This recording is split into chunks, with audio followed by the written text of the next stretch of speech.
téléspectateurs, au plaisir de vous retrouver sur Sénégal 7 TV dans votre programme de la semaine ñu amati mbégte toog fii comme niñ koy defee waxtu bu jot tout au long de la semaine di leen gunge aussi avec beaucoup de plaisir ci seen programme bu ni mel ngir gën a mën a waxtaanee li nga xamante ni moom moo di actualité yi gën a fës ci journée bi tey nag ñu am mbégte di fi recevoir Major Kandji ngir mën a waxtaanee ak moom tolluwaay bi dinañu ñëw ak moom. ci li nga xamante ni moom ca Yaraax muy bus Tata bi nga xamante ni dafa lakk ba jeex ba am ñu ci ñàkk seen bakkan am ci analyse am dinañu ñëw aussi techniquement ci li nga xamante ni moo ñeel arrestation wu Ousmane Sonko loolu yëpp tey dinañ ko waxtaanee ak Major Kandji dinañu jaarale aussi ci su wàllub sécurité ci même réew ak aussi jamono ji li ñu àttoog yéen la xew ci assemblée nationale mu ñeel modification ñu war a indi ci code électoral bi aussi ñuy xaarandi à tout moment ñu valider li nga xamante ni mooy réintégration wu Khalifa Ababacar Sall ak Karim Wade ci li nga xamante ni moo di jongante présidentielle yu 2024 laata loolu nag dañuy bàyyi Major mu nuyoo ak yéen Major ñu ngi amati mbégte jën ak yow di la nuyu te di la bàyyi nga nuyoo. voilà maa ngi nuyoo boo gisee ma absenté Sénégal temps yi yëpp. dama nekkoon Makka. ah da nga demoon Makka dama aji woon. donc ñaanal Sénégalais yi ñaan lépp loo xam ne rek vraiment. luy lor réew mi la yàlla ñu yàlla tàqaleeg moom. allahumma loolu laa fa ñaan ci Kaaba gi. ah macha allah donc di ziare ñëpp. di sant quoi et puis di kontaan daal revenir at yi parce que sama télé la quoi. alors Major fi ñu dooree nag mooy drame bi am ci Yaraax suivre nga ko ñu koy jooy noppeeguñu am yeneen yu ñu ca toftal foofee ci Thiès donc certainement aussi suivre nga ko ci actualité bi déjà sa taxaw seetlu bu njëkk ci li nga xamante ni am na mu nekk une première on peut dire ci réew Sénégal bus bu yëpp ay nit ñu dugg ci biir taal ko ba mu jeex gis nga aussi teewaay jorim ju nekk wàllu intérieur ak it la mu fa yëkkati cib kàddu sa gis-gis bu njëkk. non gis-gis bi ñun xam nañ yooyu c'est attentat la c'est des attentats à la bombe rek une bombe c'est cocktail molotov bombe la mélanite bombe la plastique bombe la parce que toutes les substances yi nga xam ne dañuy exploser avec combustible et puis di avec en contact avec l'oxygène dañuy dàq beneen partie bi jël hydrogène bi gën a tàkk boo ci mën a fabriquer quel que soit le nom mais c'est l'effet qui définit donc c'est des attentats à la bombe c'est des actes terroristes c'est du terrorisme mais le terrorisme c'est une psychologie et une méthodologie boo xam ne da nga koy def pour xëbal am réew yàq ay bien ci réew moom mooy am Somalie moo daan am ay ITA moo amoon fu bari ci avions yi ay tout ça léegi loolu la ñu indi Sénégal donc ça confirme que ce que le ministre de l'Intérieur a dit le motif qu'il a évoqué mais ça a été confirmé par ces gens parce que c'est une association de malfaiteurs en vue de commettre dans le temps et dans l'espace ay crimes et délits mooy attentat à la bombe yi toj oto jàmbur lakk oto jàmbur attentat léegi à la bombe dañuy def dañuy fekk ay lieux de transport des lieux où les gens vont se rassembler wala ay écoles dans l'avenue des écoles les marchés et tout pour di fa def ay attentats à la bombe ce n'est que ça léegi acte terrorisme la on ne parle plus de parti politique ni de politique mais nous sommes ci régime juridique u terrorisme avec attentat à la bombe. à vous entendre parler. destruction Major, massive la quoi. donc déjà wane nga ni yow déjà attribué nga li nga xamante ni am na ak ci parti bi nga xamante ni moom moo di. mais ñoo ko wax jàpp ni ils sont responsables. mais bien sûr. comment ça c'est-à-dire comment pouvez-vous en être si sûr. mais on est certain parce que une infraction a une cause l'élément moral c'est ce qui te fait penser à l'infraction xam nga infraction boo koy def y a la pensée de l'infraction la résolution d'agir les actes préparatoires les actes qui rentrent à l'infraction et l'infraction proprement dite loolu étape yooyu ñi nekkoon Pastef muy ñu désigné ko muy association de malfaiteurs ñoom ñoo am pensée boobu ñoom ñoo def les moments successifs de l'infraction ñoom ñoo naan dem leen taal oto yi dem leen taal marché yi dem leen yàq biens yi dem leen def nangam et là c'est suivi d'effet donc c'est la relation de cause à effet maintenant qui les attribue ça donc il y a pas de doute. mais est-ce suffisant. mais c'est suffisant en matière de droit. Le droit est linéaire dégg nga man il y a la pensée de l'infraction et les étapes pour commettre une infraction dama la ko répéter ci olof mooy nga xalaat lu ñaaw li daal di sa xel bi la ne baax na baaxul nga ne ko dama koy def. mais accusation bu grave la li nga nekk. mais bu normal la mooy psychologie criminelle mun nañu ci topp ñoom. mais loolu mooy droit pur et dur bi. mais mun nañu ci topp ñoom. mais pas du tout ban ku ñuy topp.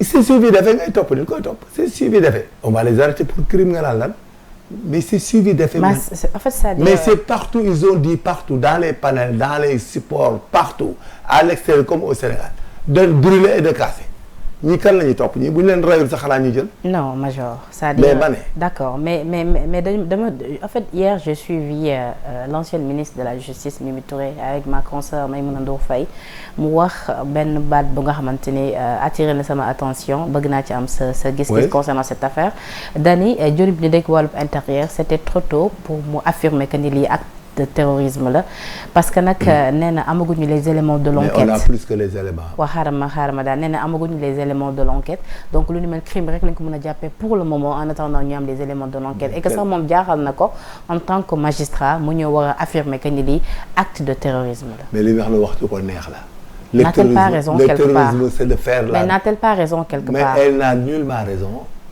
Sa théorie est une théorie démagogique d'opposante. C'est très simple.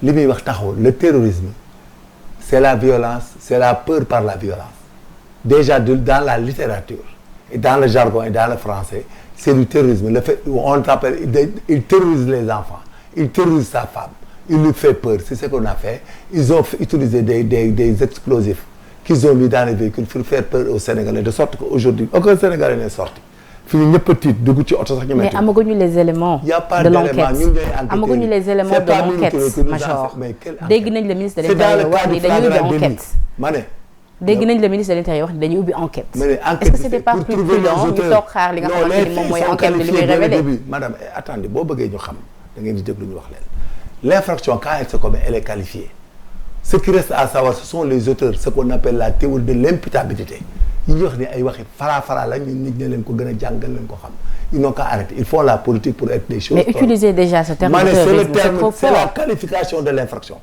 yow bu ñu la fekkoon na góor ngay sëy on dit que adultère nga def après on cherche pourquoi tu l'as fait tu étais violé ou pas mais c'est de l'adultère dès lors qu'on te trouve toi en conjonction sexuelle étant une femme mariée avec un homme on dit adultère maintenant nag bu la waa ji violé on enlève l'adultère bu la la drogué on enlève c'est comme ça l'infraction se qualifie immédiatement.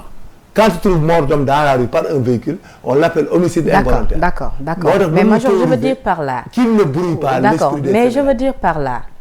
Comme que moom dafa annoncé ni dinañu def enquête. Sénégalais yëpp di xaar. L'enquête c'est après l'infraction madame. Ouais, d'accord, même si c'est après l'infraction. Mais même si c'est après l'infraction ak fi réew mi toll ñu am ay ressources naturelles ñu dégg suñu jëwriñ suñu président de la République yàgg wax ni réew mi ak fi mu toll.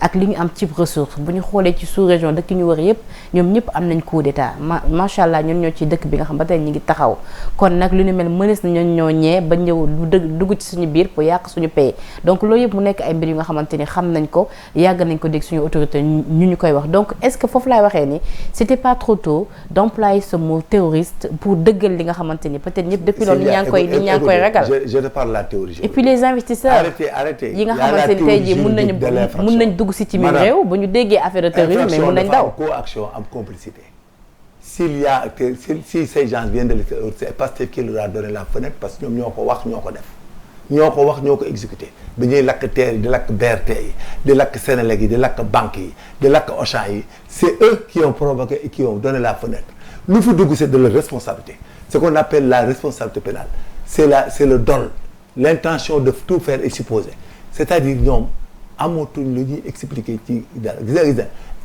il faut les organes Erdogan là c'est ça que Macky Sall doit faire. Mais major manifestation ce n'est pas interdit ça. C'est de la violence. dañ doon manifester ñoom. non. maintenant bu ñuy manifestation bokkut ak ngay rey ay population. waaw moom laa lay wax. ni la ñoom déjà sax ñoom ci seen communiqué ñi ngi koy ñaawlu ce qui s'est passé à Yaraax ñi ngi koy ñaawlu ce qui s'est passé à Yaraax. yéen ngi naan ñoom la. am na tamit ñoom tamit ñi ngi wax ne c'est l'État.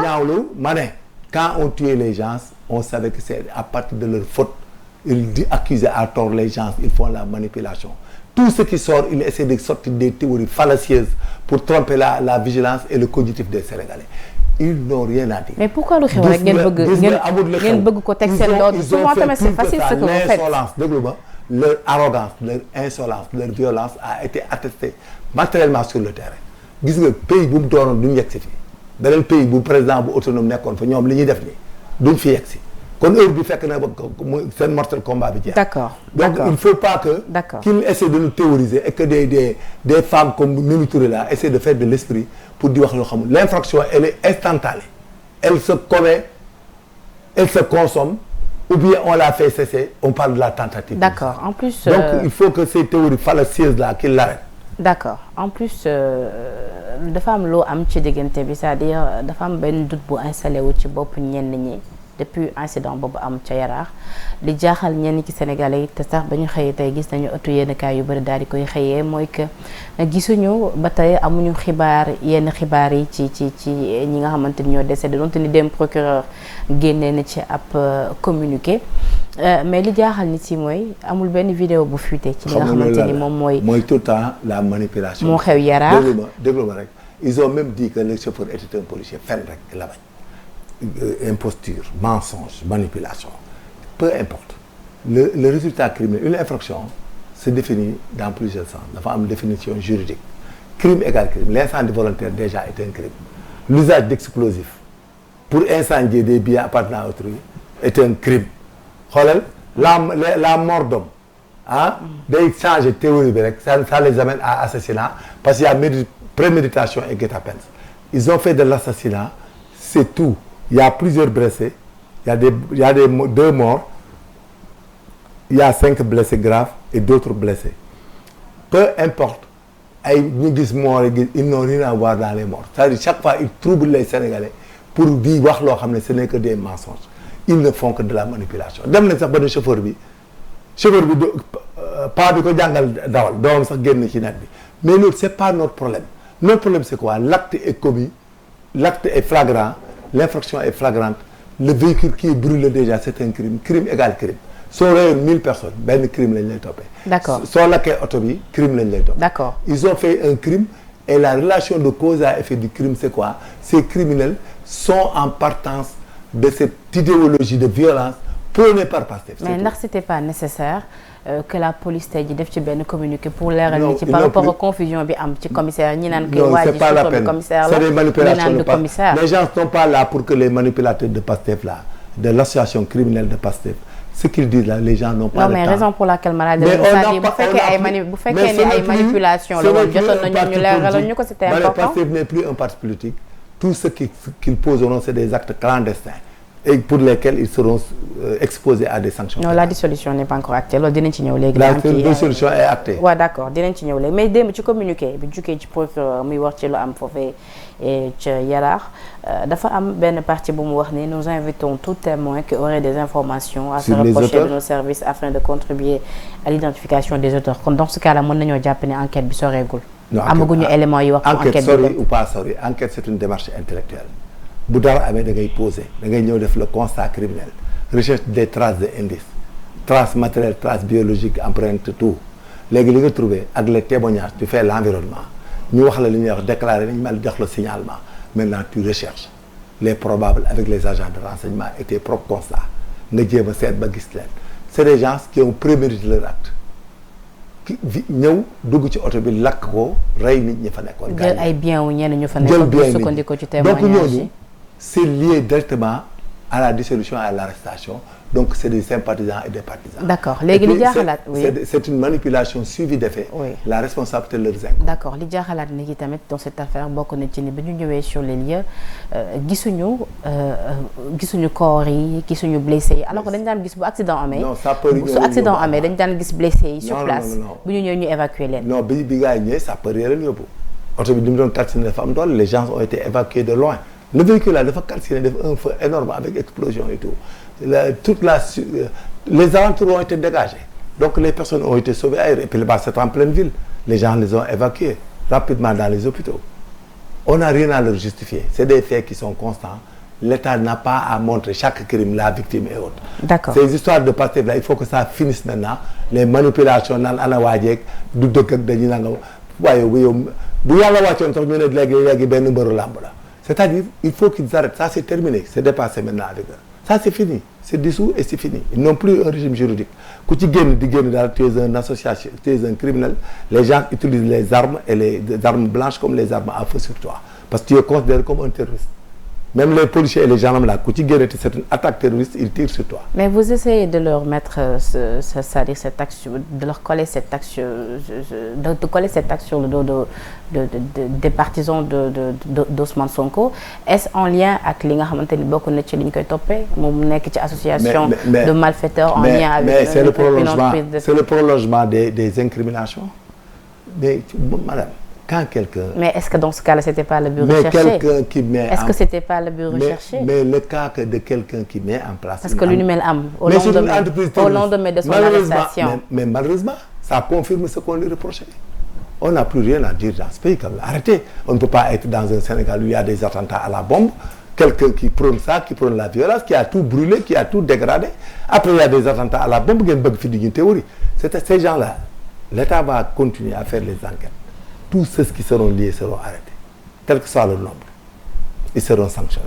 D'accord. Alors, Major, à rappeler que vous suivez toujours votre émission de la semaine 13 minutes de vérité avec comme invité Major Kandji ngir mën a waxtaanee ak moom li nga xamante ni moo gën a fës ci actualité bi. Autre actualité bi nga xamante ni ça intéresse les gens ma bëgg ci am say explications techniques. Alors fi may dooree sama question concernant cette affaire de Ousmane Sonko a rappelé que ni mu ngi ca kaso bu Sébikotane su ma juumul démb la fa def ñetti fan wala boog tey la fay am li nga xamante ni moom moo di ñetti fan entamé woon li nga xamante ni moo di ab grève de la faim. Dégg nañ fi démb ki nga xamante ni moo nekkoon invité Djiby Sarr muy dëggal ni ba tey mu ngi woyal li nga xamante ni moo di grève de la faim mais Major sama question bu njëkk mooy pourquoi Ousmane Sonko a été c'est-à-dire pourquoi le choix de la prison de Sébikotane? Est-ce que ce choix c'est stratégique? Sébikotane est une prison sécuritaire. Sébikotane est une prison qui répond aux normes des droits humains imposées dans les lieux en tout lieu de détention. Donc pourquoi? Même sur le plan interne, s'il est identique à Rebeuss et ailleurs, mais dans l'environnement, il est plus indiqué. Donc pour éviter des manquements et des critiques des droits humains et tout sur les comptes de détention, il faut l'amener dans une prison ISO. Sébikotane est une prison ISO 2000. Donc c'est une prison ISO 2000 moo tax ñëw ko. D'accord, donc dans ce cas-là c'est stratégique. Non, pas du tout, c'est normal, c'est pour que le Sénégal n'ait pas de critiques. C'est pour éviter des critiques. Parce que si tu ne les amènes pas dans des prisons quelconques, on ne sait jamais, des gens peuvent être dans la prison et atteindre sa personne et autres, mais tu les amènes dans des prisons ISO, ce qu'on appelle normées. ISO 2000, c'est-à-dire des prisons normées, homologuées, construites récemment selon les normes requises par les droits humains et par les autres organisations qui luttent sur les conditions de détention. Il faut les amener dans des lieux sécurisés, dans des lieux calmes et dans des lieux où il y a de l'espace pour que tout le droit soit exercé, qu'ils profitent de tout le droit. Parce que les prisons de Rebeuss et de Camp Pénal, ayant une population carcérale très énorme, les gens ne peuvent pas se mouvoir seuls, ne peuvent pas se dormir normalement, et il n'y a pas d'espace pour les mettre seuls. Et que lui, il est prisonnier de droit. Maanaam prisonnier de droit commun la, boo ko yóbboon normal ci kaso yi da nga koy boole ak ay nit. Et là-bas, c'est pas, ils ne le souhaitent pas. D'accord, mais vous êtes d'accord avec moi que ni prison Sébikotane aussi c'est isolé et que zone boobu. C'est très bon, mooy kaso dafa war a isolé. Oui. C'est pas isolé, yi kaso doit être déménagé. Mais justement. Non, ces prisons-là doivent être déménagées. D'accord. Xamul tax mu war déménager. Moom ces terroristes-là, ces gens qui attaquent là et autres. Tey bu ñu ñëwoon attaqué par hasard li ñu def noonu tëb miiri sànni cocktail Molotov ci kaso bi mais dafa jege benn camion sax mën na romb waa jéeg ci kaw sànni ay cocktail. Foofu laa lay laajee ne la donc dans ce cas-là c'est sécuritaire quelque part. Il faut le mettre dans une parce que là-bas c'est lui qui va perdre c'est lui qui pourra se faire tuer ñu ko doon jéem a génn mën nañ ko rey mën na ci gaañ moo tax Sénégal en tant que état responsable dañ koy parce que ñoom comme wax rek la ñuy def ak jiñaate dañ leen di yóbbu foo xam ne yow tu es sûr que il purge sa peine selon les règles de droits humains c'est tout. Il n'y a pas autre chose de calcul. D'accord. On veut qu'il jouisse de ses droits et on l'a amené dans un endroit normé ISO 2000. D'accord. Quand vous êtes d'accord avec moi? Non, il est normé ISO 2000. Voilà. L'État du Sénégal ne veut pas faire de bavure. L'administration pénitentiaire, c'est des professionnels. Ils le mettent là où c'est normé ISO 2000. Faut bu fa dee moo fa rey boppam bu grévé faim loolu moo grével faim moo grève faim parce que nit aussi nul ne peut prévaloir de ta propre turpitude. Si tu fais de la turpitude, tu te sens impuni, tu te sens en force. Tu arriveras un jour à la dissétude. Xam nga Balthazar dafa waxoon ne ci benn citation Balzac mu ne y a combien d'hommes ils ont perdu tout ce qu'ils ont gagné à la sueur de leur front et au sacrifice de leur sang parce qu'ils n'ont pas su arrêter à temps. Mais dans ce cas-là Ousmane Sonko est-il une personne si dangereuse à tel point que dañ koy yóbbu sax ci benn kaso bi nga xamante ni tey jii dafa am ci benn zone bu mu war a nekk dafa am lépp lu mu war a dëppoo pour tey jii si toutefois attentat am fa ak lu mel ñu xam naka la ñuy jëlee seen ay mesures. ay waxkat lañ fi ne nii même tey bu màttoon boppam sax ñun dañ ko booleeg benn bool mu màtt ko fi ne bu màttoon boppam sax wala mu dugg ci douche bi tas daanu ñu ne dañ ko rey parce que ils ne font que parler incriminer heureusement qu'ils sont dissous parce que ils allaient mettre un pays en feu et en sang diviser les personnes créer des dissensions dans les gestions étatiques créer de l'insécurité en interne comme en externe vulnérabiliser le pays ba ku ne mën na fee dugg yàqal ñu et la preuve en est que ils ont été complices de plan. Mais façon bi ngeen koy présenté nii depuis lors. man bi ma koy présenté non façon bi ngeen koy présenté façon bi ngay présenté Ousmane Sonko depuis lors ses partisans depuis lors ànduñu ci nee nañ lu ni mel de yëpp acharnement la contre sa personne li ngeen bëgg moo di décrédibiliser ko wane ni Ousmane Sonko est une personne violente elle est dangereuse pour justifier li nga xamante ni ñu koy teg ci kawam. il a utilisé un discours dangereux à un certain moment il a été vaniteux il se pensait tout permis tout acquis. Il n'a pas évalué la dangerosité de son comportement. Il a nourri un sentiment d'impunité énorme. Il pensait jamais que quelqu'un pouvait l'intriguer et lui parler. Il se croyait tout permis. Il a nourri un sentiment d'impunité. Et finalement, ñëpp jaay ko ñëpp yaakaar ne c'est acquis. Il est devenu vaniteux moo ko rey. C'est ça. Il est devenu vaniteux. Xam nga vaniteux le terme vaniteux moo ko rey moo ko dugal ci li mu dugg. moo tax mu am musiba gi. oui mais acharnement bi. y' a pas d' acharnement si Macky était acharné Ousmane Sonko heure bi kenn waxatu ko tëj nañ ko bu yàgg wala leneen daal. parce que bi ñu levé si Macky était un autre président de la République man bu doon man la heure bi du ma yegg seeg moom fii. d' accord parce que bi ñu levé barricade yi major président lu jiitu loolu def déclaration wax ni il sera pas candidat pour les prochaines élections. Donc depuis lors ñu bëri jàppoon nañu ni président calmé na li nga xamante ni moom moo di le jeu politique tension yi wàcc na donte ni les nerfs étaient tendus situation bi maintenant c'est revenu à la norme ñu xëyaat daal di lever li nga xamante ni moom moo di barricade yi donc ñu bëri jàpp ñu woon que ni li ci topp moo di arrestation Ousmane Sonko est-ce que c'était pertinent en cette période? Non, c'est pertinent parce que Ousmane Sonko a été arrêté. L'effet déclencheur, c'est le fait d'attaquer la fille. Il fait des infractions, il fait des délits continus, il n'arrête pas. Il est dans le cumul d'infractions avec le concours d'infractions. loolu la c'est-à-dire def infraction léegi ba ngi mel daal mu fiir nit def délit de fuite sàcc essence jàmbur continue muy concours d'infraction. cumul d'infraction mooy chaque jour nga def infraction c'est-à-dire nit mënut a xëy bu ne mu def infraction daanaka ko rëy bopp moo tax mu am musiba fii boobu mu jàpp toroxal ko fekk une fois il n'est pas galant d'ailleurs ak ñi mu àndal ils sont pas galants c'est-à-dire c'est du banditisme. Ils sont pas galants. Mais est-ce que aussi la femme avait le droit? Mais elle a le droit de filmer c'est le gendarme elle a le droit de filmer et puis la fille sax nee na man dama doon woo sama copine pour mu jël si ma. Mais à ce qu'il paraît elle était en civil. mais gendarme bi gendarme dafa xam ne gendarme moo tax mu attaque vous savez pas l'histoire de la fille là c'est pas une personne qui filme comme ça ils savent que c'est une gendarme ñu attaqué ko c'est de l'hors la loi. C'est de l'outrage. naka lañ ko mën a xamee bu dee moom. mais xam nañ ko dañ koy ko. mais solo tenue ñi muy attaqué ñëpp ay hommes de tenue. mais la femme solo woon tenue. ma ne de xam na ne gendarme di ko ci li nga xamante ne rapporté nañ ko xam na ne gendarme la. c'est pas la première personne. naka la ko mën a y a un autre policier mais ñi ñaan nag moom a koy wax. il sait que c'est une gendarme bu yóbboo mu nekk renseignement mañ ko nekk c'est licite et conforme de droit sur le principe du droit commun amul droit attaquer nit et se faire justice soi-même ça c'est le principe général.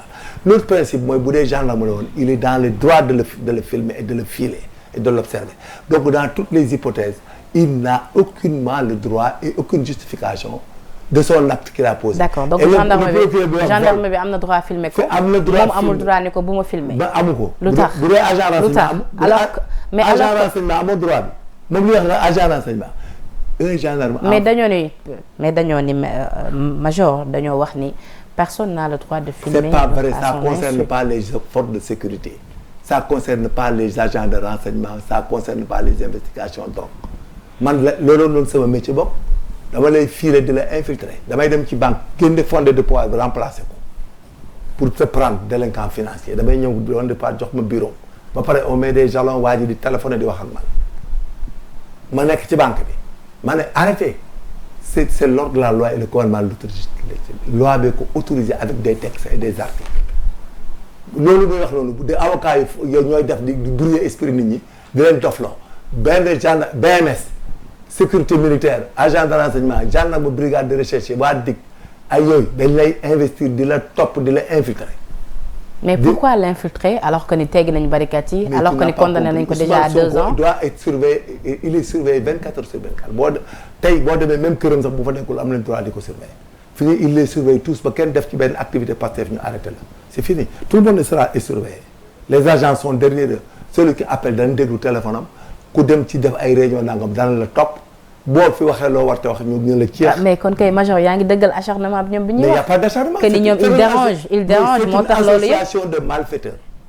c'est une bu ñu demee ba di leen topp à la lettre comme ça di leen topp madame il faut les décapiter. di leen topp sans cesse. non dañ leen di décapiter ba jeex il faut les décapiter c'est tout et puis il se trompe un autre régime qui viendra il va continuer à les décapiter même si Macky partait et que l'APR perd le pouvoir gis nga le gars qui va voter il va jamais les laisser parce que c'est une organisation dont le comportement est très dangereux les gens parlent comme ça rek parce que nous sommes dans un dilemme de compétition politique mais les gens sont conscients barke Sëñ Touba gis nga les gens avec qui il est bis bu ci kenn jëlee pouvoir bi ñoom de parler. dont le comportement aussi est justifié par cet acharnement dont ils sont victimes. Non, il n'y a pas d'acharnement, c'est lui qui a créé la situation. Ils se disent être persécutés tout le temps.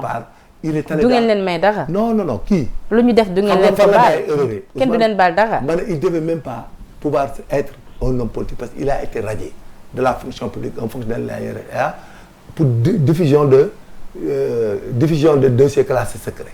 Lui, en sa personne, il n'avait pas le droit même d'être député, d'être leader de parti. L'enquête de morale de son parti devait être négative.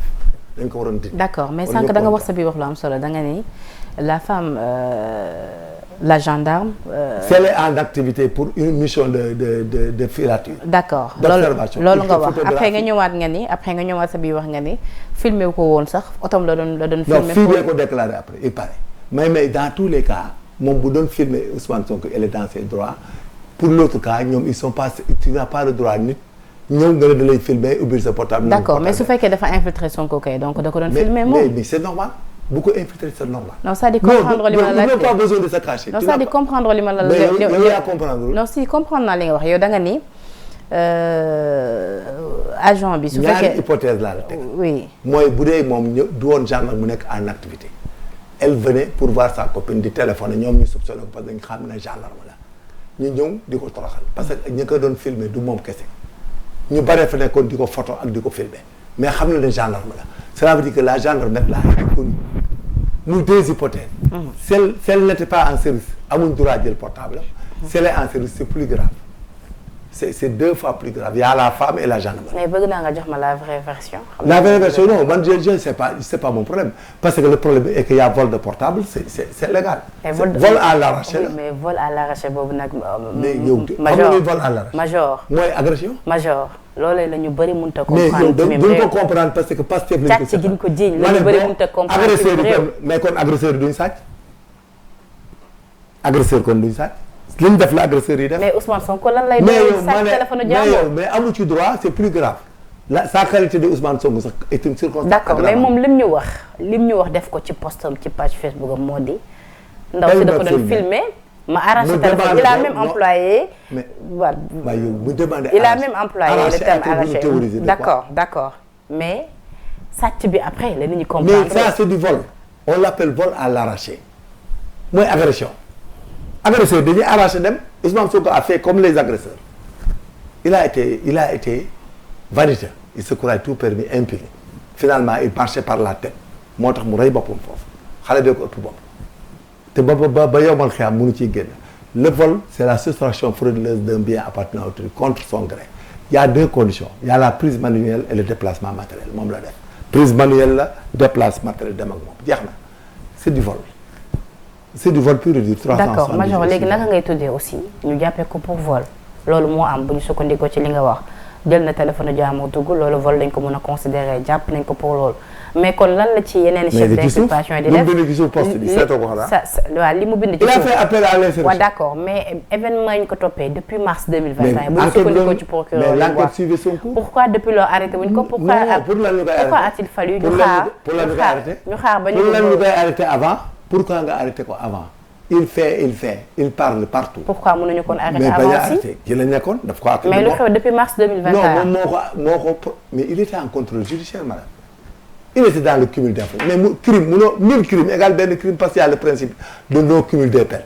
ñu tey boo yoon 1000 personnes assassinat rek la ñuy defal texte bi li mu wax bu dee perpétuité lañ la mën a defal wala 20 ans de travaux forcés bu dee 1000 personnes ki rey benn nit aussi dans les mêmes conditions même chose lay am il y a le principe de non cumul des peines donc moom déjà il a été inculpé pour appel à l'insurrection mais il a été en liberté maintenant les gens il fait des cumuls d'infractions Adji Sarr Mame Mbaye Niang Nappel il a dit n'importe quoi il a mis en danger de mort Nappel un policier nommé Nappel un ancien policier kooku crime la déjà Mame Mbaye Niang délit Adji Sarr cas de viol appel à insurrection à tout moment gatsa incitation des meneurs des mineurs à se suicider à s'auto-léser les mineurs là qu'ils appellent ils acceptent des mineurs. atteinte à la sûreté de l'État complot contre l'autorité de l'État acte et manœuvre à compromettre la sécurité publique. Ouais, c'est ça. Et créer des troubles politiques graves association de malfaiteurs en lien avec une entreprise terroriste vol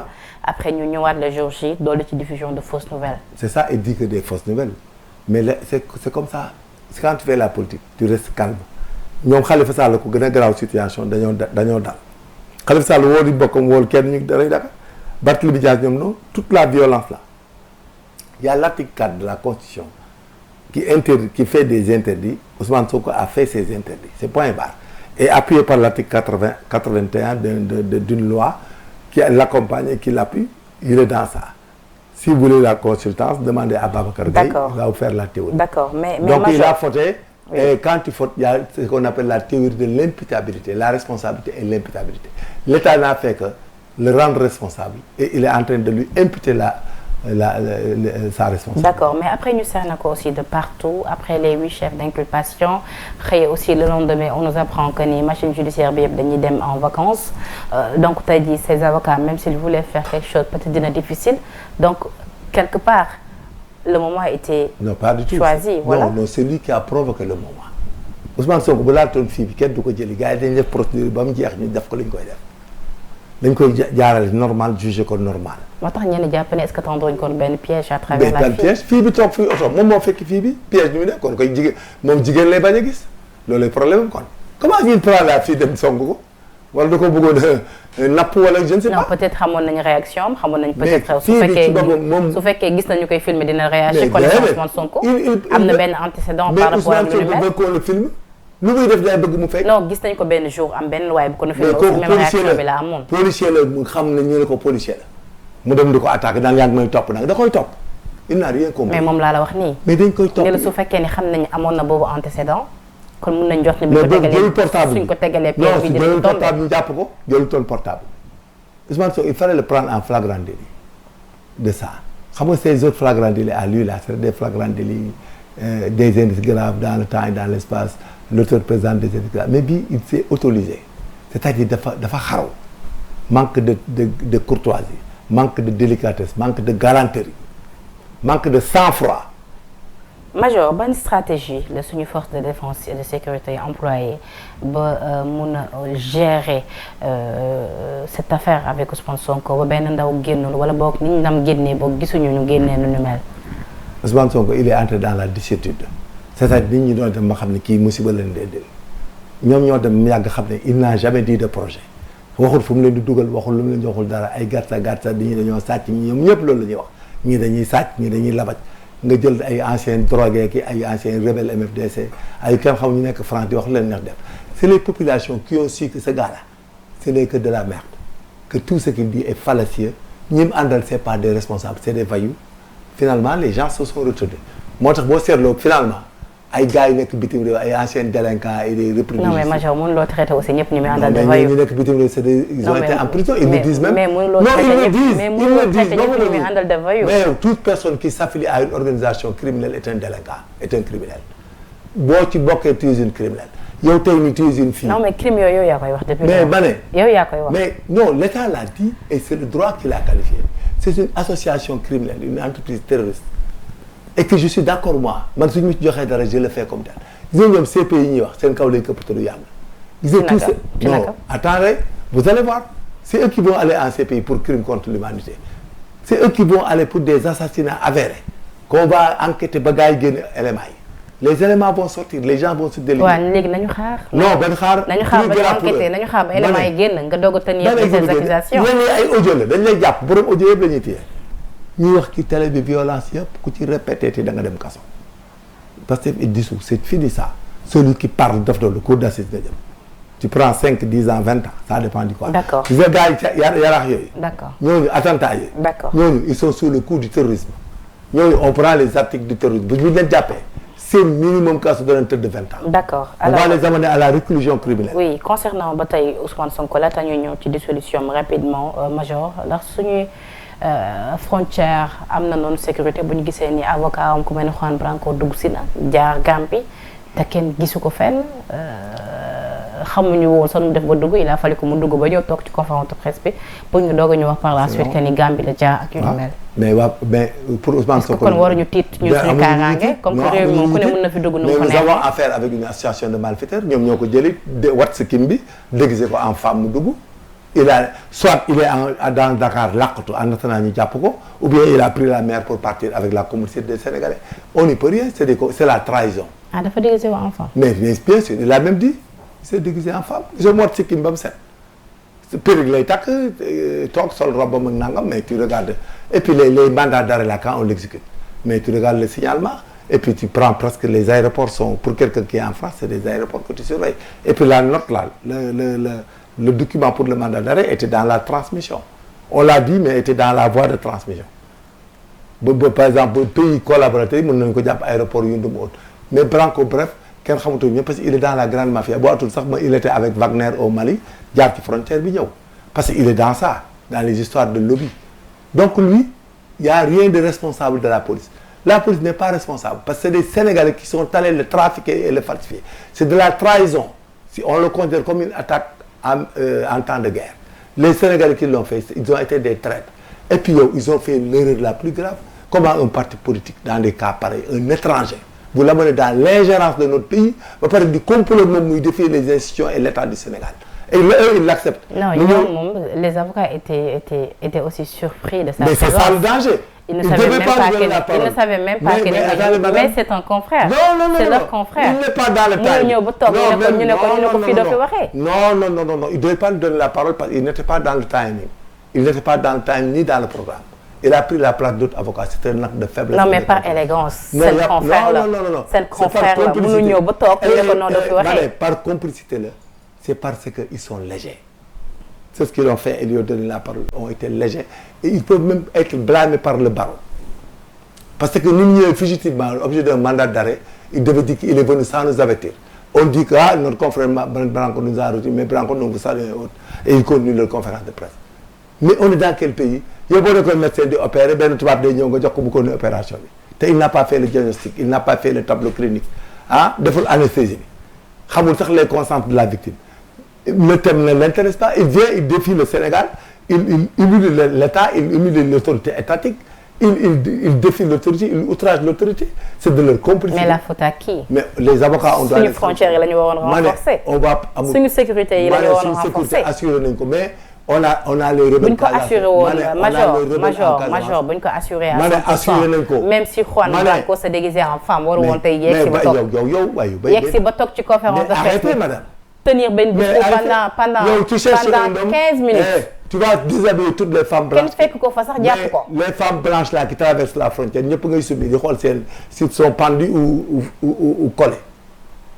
Tu vas déshabiller les femmes là pour voir s'ils sont pendus ou collés. Tu sais ce que c'est que pendu ou collé? Tu vas le faire? Les gens regardent, ils cherchent quelqu'un. Avec la Coupe du Sénégal, jël oto ànd ak moom def seeni mécanisme. La faute incombe aux Sénégalais qui l'ont aidé à entrer ici et à sortir. Si on les prend, ils iront tous en justice et ils prendront le maximum. Et puis les avocats sénégalais. daal la nga bëgg wax dans cette affaire. C'est de la complicité. suñu autorité amuñu ci benn responsabilité. amuñu ci benn responsabilité. mais Branco bu doon dafa ñëw seul policier jàpp ko. Branco c'est sénégalais ko jëli def ay machination jour de férié dem defar kayit yi labaj ko def ko seen genre tubaabu caga ñëw comme lui il est dans la góor ji borom ñaari tur yi la bu ma kii yow day gaaw nuru jigéen c'est tout simplement ça. c'est ça. Il y a rien de faute. C'est la faute des Sénégalais cupides, inconscients, manque de patriotisme. D'accord dernier point bi major wala boog avant-dernier bi mu ñeel dissolution parti Pastef yow mu xam naa ne ànd nga ci bu ma la déggee sànq ba tey ni ngay waxee que ni ay terroristes la ñu. dañuy commettre ay crimes ak yu ni mel donc yow dissolution moom déjà mu ànd nga. yow bu ñu daan attaque fii avec l'ordre de charlatan et tout ça attaquer les gens ici ils se permettaient tout et ils te disent même da ngay gis sax mu naan nit bâtard nga ak na seeti bàyyam ak nangam il faut les sanctionner et ne jamais reculer. Et puis maintenant c'est enclenché quelqu'un n'a qu'à continuer voir les données vont changer. non gis nañ déjà track bi gis nañ. jàpp nañu yéen ci ay maire. maire bu Parcelles Pastef bi nga teg nañ ko loxo mais mu la jéeyee aussi. ma ne nëgal ba kenn génn ci tudd nit wala wax nit nga xool nu mu lay def ñii les gars là état dana leen faj mais ñu am fayda. mais dans ce cas là xanaa kon ñun nekkatuñu dëkk bu am dem suñu dëkk amul démocratie bu fekkee ni li ngay wax nii waa nañu génn rek xam nañu gën a wax rek xam ani suñu démocratie dans tout ça. démocratie égale Khalifa Sall Barthélémy Dias les Déthié Fall les autres c'est pas Pastef c'était une association de terroristes là il faisait que du terrorisme. mais même su fekkee association de terrorisme. bu dee ñoom Déthié Fall kenn la ay Sénégalais lañu nekk ci benn parti légalement constitué. c'est une partie ñu yeewuñu di seen parti ak communiqué. non je suis désolé. Pastef a été créé illégalement parce que Ousmane Sonko n'était pas habilité à être un président de parti. Le ministre de l'Intérieur de l'époque ne devait pas l'accepter. Mais ça a été créé. Non, par erreur la. waaw d'accord il devait même le faire. mais ak lu munti am créé woon nañ ko. waaw mais voilà c'est un parti légalement constitué. Dieu est juste. moo tax Dieu tas na ko yàllaa ko tas. baatin moo tas ñi baatin moo leen dab. bilaay desire baatin moo leen laal. te del xool sëriñ si ñuy saaga ndey. nit ñi saaga yow est-ce que wóor na ne man ku ma saaga rek doo ko nettali wala yow wóoru la man kese Alioune Kandji rek nga wax ma dara rek mën nga am musiba ci at ma warul génn mukk te mënoo ko xam.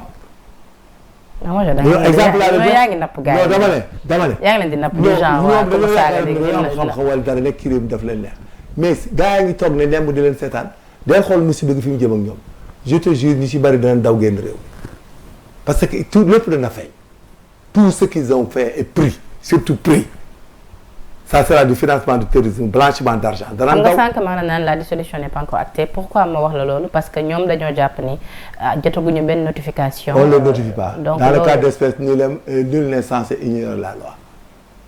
c'est le principe c'est un décret publié au journal officiel ça sert de notification c'est officiel il est interdit de circuler sur l'autoroute. on ne notifie pas au chauffeur. non communiqué lañ gis bu nga xamante ne. non communiqué porte na décret bi. waaw il y a un décret de loi qui est déjà au journal. d'accord communiqué la bu porté décret bi. signé par le ministre. toute communication signé par le ministre de l'Intérieur. mais est-ce que lu ni mel waru woon nécessité ñu am décret bi proprement dit signé par le président. mais ils peuvent même avoir copie après mais c'est après. mais la validité et la quintessence de la loi nouvelle. c'est sa publication dans le journal officiel nul n'est censé ignorer la. mais pourquoi après. c'est-à-dire pourquoi ñu war a ko notifier après. mais on le notifie pas communiqué bi génn na. la notification ba ñu def seen siège ba jël seen ay biens. ils sont au courant parce que on a utilisé les voies de presse et les communications les voies officielles de communication et de publication. la publication ça s'affiche ça se dit par voie de presse et ça se met dans le journal officiel c'est tout. Ils prennent l'acte, ils sont interdits, c'est tout. On t'interdit d'accéder au cimetière, on n'a pas à te dire, tu es au courant, c'est tout. D'accord, mais vous êtes d'accord avec moi aussi que pour que cette décision soit actée... Pas du tout, pas du tout. Ça n'entre pas dans la forme. La loi, quand elle est publiée, dans le journal, elle prend effet. Il n'y a pas de notification. Donc, Pastef n'existe plus. C'est fini. Celui qui parle, à Diap, journaliste, pour donner invité, Pastef, Souba, nous avons fait une émission, nous avons fait une Diap. ah mais il faut ñu ñëw ci plateau yi non bon leen di xool. ay Sénégalais lañu dafa ñu bon koo woo Pastef l'actualité koo woo turu Pastef bu soobee bu yàlla yow sa chef bi du la bàyyi nga xëy fii ndax dana am musiba koo xam ne du ko wax. c'est un parti classé terroriste c'est un parti qui a été dissous légalement selon des raisons bien édifiées bien claires et qui vont être plus édifiées et qui fera l'objet de procédures des enquêtes et des arrestations parce que c'est des actes posés suivis des faits. Ils ont assassiné des gens à Yarakh et les ñu bëgg ñu croire loo naan amul terrorisme au Sénégal. non loolu yaa koy wax major nag wax dëgg na xewee ci même réew yow bokk nga ci ñi nga xamante ni yow yaa osé wax ni lii moo am te enquête bi xamaguñu sax. mais benn enquête amul infraction bi lañ qualifié. arrêté waaw d'accord on a qualifié l'infraction. d'accord mais ak Yaraax terrorisme la c'est un acte terroriste. d'accord attentat à la bombe la. d'accord major fi ñu daanelee xam nga ni jamono gi ñu àttoon ni ak yow ci assemblée nationale tey la ñuy saytuwaat réforme yi nga xam dinañ ko apporter ci code électoral bi mais aussi retour Khalifa Sall ak Karim Wade ci li nga xamante ni moo di course présidentielle bi. mais c'est la loi c'est comme ça. Dans tous les États, il y a la réconciliation. Il y a la réconciliation, c'est tout. Parce que dans un État, pour la paix et autres, c'est ceux qui sont calmes, qui se sont comportés bien. Khalifa Sall, si c'était mal comporté, si Karim était là en train de prendre le PDS, de financer ay attaques, yàq BRT terre, kenn du ko amnistier. C'est tout, kenn du ko remettre ci fichier bi. C'est très simple. C'est très simple. Si Karim avait pris l'argent qu'il a, avec son père, payer des gens ñu yàq BRT terre ak yooyu di lakk oto jàmbur di lakk mbedd mi ak di menace nit ñi de mort di saaga sëriñ ci yow mais il serait pas pardonné. Khalifa Sall aussi noonu.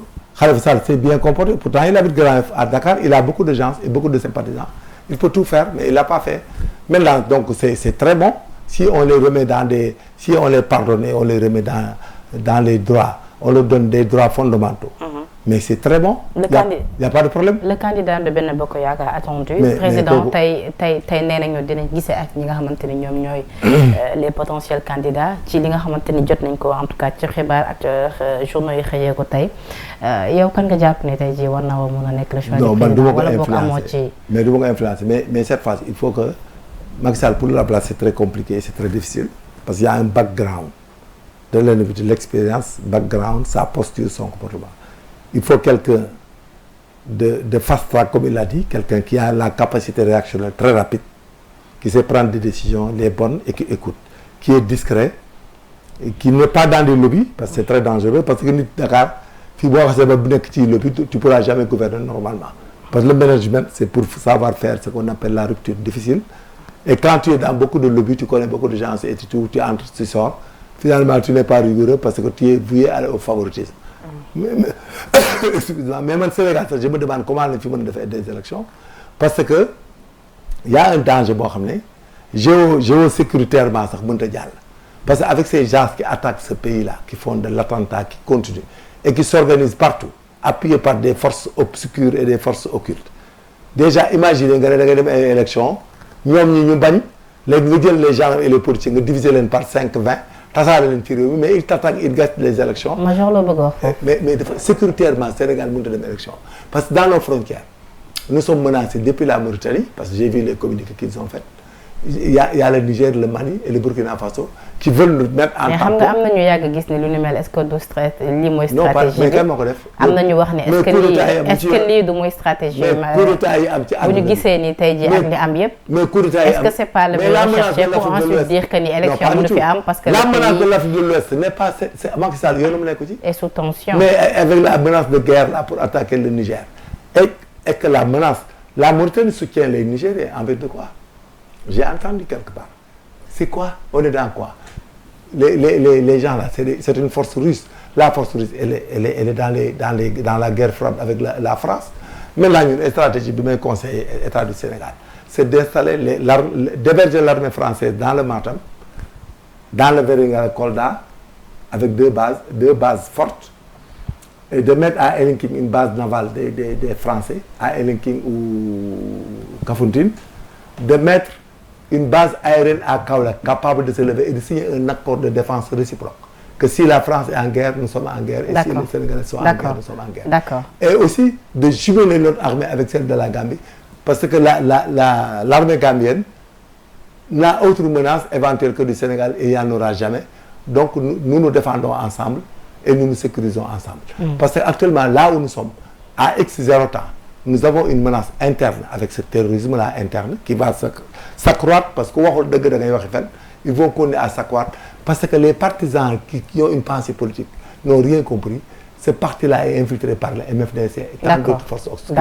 En conséquence, l'État du Sénégal doit héberger toutes les forces françaises dans le Matam, dans le Vélingara Kolda, mettre des bases navales avec les Français et mettre une base aérienne française avec un accord de défense réciproque. D'accord. C'est ça notre nouvelle stratégie. D'accord. Major, dem nga seeti sa xarit Cheikh Bara Ndiaye.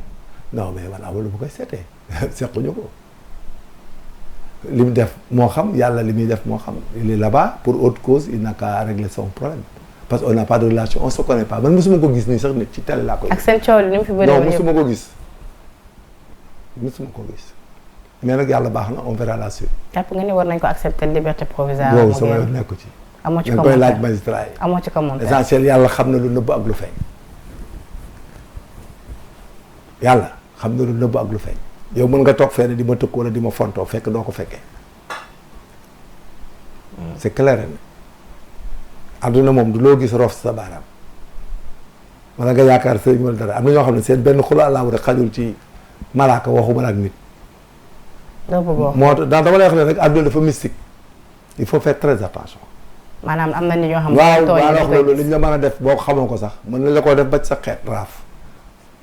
am na ñoo xam ne mën nañ la laal ngoo xam doo ko def lu mukk et puis sëñ Touba kenn du ko yoxoos kenn du ko yoxoos leer laa la wax. kon nag baal ko lim la tooñoon ndax su fekkee ne boobu. non du question loolu man amul lu may baale ak doo baale amu habitude yooyu man loo ma def rek damay seet samay pexe yu ma ko faje wékk ko ci suñu borom jeex na man noonu laay fonctionner man chérifun laa lu ma tooñ damay ñaan ci yàlla faj ko mu jeex du ma tooñ du ma lor du ma lekk riba du ma lekk àq. bi mu la tooñee da nga ñaanu yàlla àq. non pas du tout du loolu man ku ma tooñ yàlla fayal ma du question loolu dama ne man li may dunde laay dunde du ma lor du ma lekk riba du ma lekk àq du ma labaj.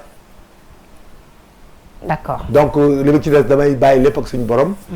sama njaboot daal lu leew laa leen di dundale lu leew laay lekk du ma yéene nit lu bon du ma ñeetaate du ma lor nit amuma sax relation ak nit ñi pour di lor nit ak di rek la boo ma liggéeyalee ma fay la. d'accord bu ma la yorelee bor fay la loo am yaa xam sa problème la du ma jël yëfi jàng. mais yaa ngi ñaawlu arrestation ba kii kan.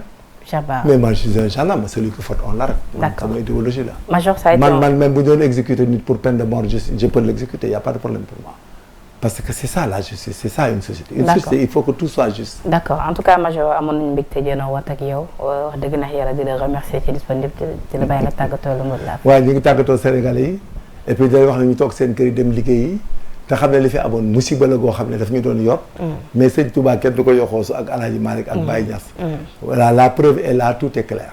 gis nañ nag li fi waa kër Baye Niass daj dégg nañ fi liñ saaga sëriñ si waa kër Touba ak ñu ne ba biig ci guddi ñu ngi leen di saaga mais nag amul solo du yàq dara ci suñ ngëm ak suñu relation ak ñoom man fii ne sama préoccupation mooy préparer 18 safar bi parce que mooy suñu préoccupation man sama buntu kër lañ koy defee Mbàkke parce que man sama kër ak kër sëñ Fall Alaaji Baara ma joxoon kër gi ma tabax ko macha allah donc man 18 safar bi ma intéressé et puis suupa ma jël samay bagage dem Mbàkke def sama base màggal gu neex et puis jeex na Màkka laa demoon loolu lay def jàkkaarloo naa Kaaba gi guddeeg bëccëg damay jël fanaan ba bët set am na solo donc àdduna moom ku yóbbu def ndànk àdduna kenn du nax yàlla alors am na solo 18 safar bi nag mooy suñu yitte ñun ñëpp major ñun ñëpp a ngi koy waajal di ci profité waale di nuyu waale c'est ça que nous suñu sëriñ ci yoonu ëttu kër Sëñ Touba ak it ki nga xamante ne rek moom mooy ëttu kër Mame Mor Anta Sali di waajur ci Sëriñ Touba ak it ëttu ki nga xamante ni moom mooy sama waajuru sëriñ di sëriñ Sidi moom sëriñ Jili Mbàkke bu sëriñ Moomi bu soxna May donc ñun ñëpp ñu ngi waajal li nga xamante ne rek moom moo di màggal bi 18 safar mooy suñu yite ñun ñëpp donc majorité la ci remercier ci fi nga daanelee am na solo lool donc di remercier aussi la régie tuuti ak ñëpp ñi nga xamante ne rek ñu ngi koy jàppale ci liggéey bi la rédaction aussi de Sénégal 7 TV ak il Junior pour la coordination di leen jox dig dégg ci yeneen i plateau jërë ngeen jëf